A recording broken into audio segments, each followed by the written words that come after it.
स्वास्थ्य मंत्रालय इसलिए दिया गया कि बाप बेटे को डॉक्टर की जरूरत है। यहाँ लाने तक नीतीश कुमार जी ने काम किया। आज आप जाकर देखिए, जिंदा उनको दफन कर दिया गया। 36 साल की राजनीति, 9 दल और हर बार यही कहानी, 7 विवाद और फिर अलगाव। क्या आनंद मोहन का जदयू से भी मोह भंग हो चुका है? मैं सानी और आप देख रहे हैं एमटी न्यूज। बिहार की राजनीति में आनंद मोहन एक ऐसा नाम रहे हैं जिन्होंने हमेशा खुद को सत्ता के केंद्र में बनाए रखा है, लेकिन उनकी राजनीति जितनी तेज रही उतनी ही विवादों में घिरी भी रही है। जनता दल से शुरुआत, फिर अपनी पार्टी, फिर समता पार्टी, फिर राष्ट्रीय जनता पार्टी, कांग्रेस समाजवादी पार्टी, हम राजद और अब जदयू, यानी कि 36 साल में 9 राजनीतिक दलों का सफर। 1990 के दौर में मंडल राजनीति ने बिहार को बांट दिया था।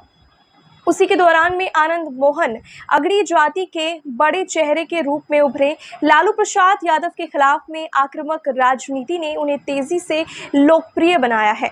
1993 में उन्होंने बिहार पीपुल्स पार्टी बनाई और 1994 के वैशाली उपचुनाव में पत्नी लवली आनंद ने लालू समर्थित उम्मीदवार किशोरी सिन्हा को हरा करके राजनीतिक भूचाल ला दिया।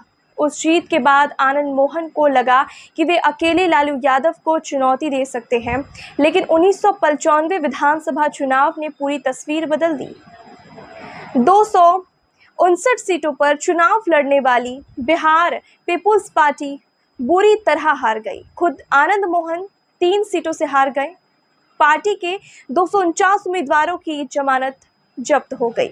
यहीं से उनके राजनीति पतन की शुरुआत मानी जाती है।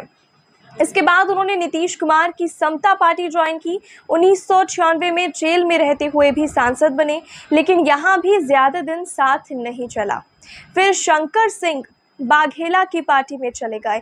1999 के बाद लगातार चुनावी हार मिलने लगी। 2004 में तीसरे नंबर पर पहुंचे। 2009 में कांग्रेस से चुनाव लड़ा गया, फिर समाजवादी पार्टी, फिर जीतन राम मांझी की हम, लेकिन जीत नहीं मिली। सबसे बड़ा राजनीतिक यूटर्न तब आया जब लालू विरोध की राजनीति करने वाला यही परिवार राजद में शामिल हो गया। 2020 में चेतन आनंद राजद विधायक बने, लेकिन ठाकुर का कुआं कविता विवाद के बाद राजद से रिश्ते बिगड़ गए। आनंद मोहन खुलकर के अपनी ही दल के नेताओं के खिलाफ में बोलने भी लग गए। फिर 2024 में परिवार जदयू में शामिल हो गया। लवली आनंद सांसद बनी, चेतन आनंद विधायक बने, लेकिन अब एक बार फिर से वही तस्वीर दिखाई दे रही है। आनंद मोहन लगातार जदयू और मुख्यमंत्री नीतीश कुमार पर तीखे बयान दे रहे हैं। राजनीतिक गलियारों में चर्चा है कि बेटे को मंत्री पद नहीं मिलने से नाराजगी बढ़ी है। आनंद स्वास्थ्य मंत्रालय इसलिए दिया गया कि बाप बेटे को डॉक्टर की जरूरत है। अनन्य से टिकटें बेची गई और टिकटें ही नहीं बिकी, करोड़ों में मंत्री पद ही बिके। किसने बेचा?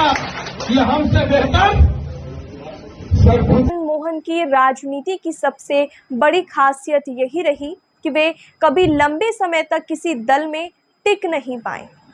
जहां गए वहां टकराव हुआ, बयानबाजी हुई और आखिरकार दूरी बन गई।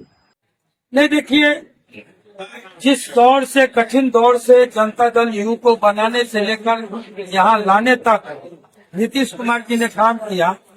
आज आप जाकर देखिए, जिंदा उनको दफन कर दिया गया। कहीं तक नीतीश कुमार जी का चेहरा नहीं है। मंच पर शपथ ग्रहण हो रहा था, नीतीश कुमार जी वहाँ मौजूद थे। 85 MLA के साथ खड़ा एक व्यक्ति था और उनकी तस्वीर नहीं थी उसमें। जो लोग मंत्रनाकार है, जो लोग सहयोगी है, वो आज क्या कर रहे हैं? नीतीश कुमार को घुमाने लाते हैं, भोजन कराने लाते हैं। जिंदा दफन कर दिया गया नीतीश कुमार। मुझे कहने में कोई गुरेज नहीं। आलोचक ये कहते हैं कि वे हमेशा खुद को सत्ता से बड़ा चेहरा साबित करना चाहते रहे हैं।